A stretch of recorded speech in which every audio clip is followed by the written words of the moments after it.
Greetings, film fans. Lieutenant Fish back with another quick impromptu review.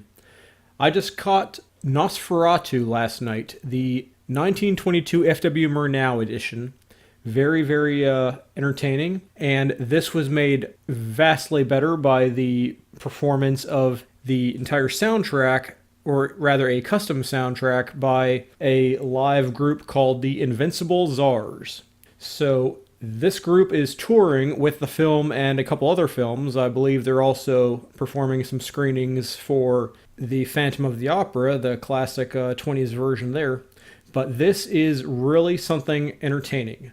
I'm not going to go into the details about the film. It's a classic, first real vampire movie, one of the first real horror movies, and it is the Kino Lorber, I think, restored version, a European collection of reassembled footage, and it looks great on the big screen. It's a real privilege to be able to catch it in this sort of presentation. I saw it at the Alamo Drafthouse, so obviously there was food and beverages available in the theater as well. But then I've seen a few silent films. If you saw my reviews about the Virginia Film Festival last year, I talked about having a trio playing piano, I think violin, and maybe a brass instrument or something for some older Charlie Chaplin and Hitchcock films. So what's different about this presentation is the Invincible Czars are using more of an eclectic mix of instruments and tunes.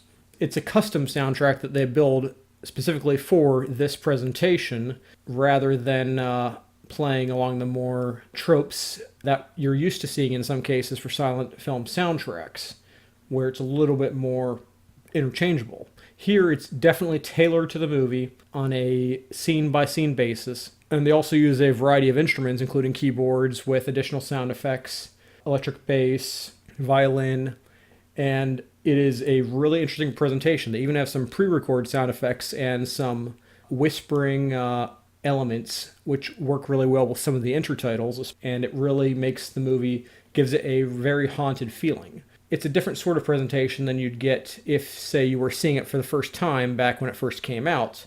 But in this 21st century era, where we're already familiar with these sorts of characters and these sorts of movie tropes, it's a very interesting way to see it in a different format or in a different presentation, a much more unique original presentation. And in keeping with their interests in thematic consistency, there are some of the tunes are also much more focused on like Romanian folk dances and folk songs, and so it really matches up with the period as well, the period portrayed in the film, that is. So it's you can always see the orchestral or see the version with the orchestral score on the DVD or Blu-ray. I highly recommend looking for it. It's easy to find, or just check it out from the library even. It's probably on Netflix or Amazon by now. I'll put a link down below.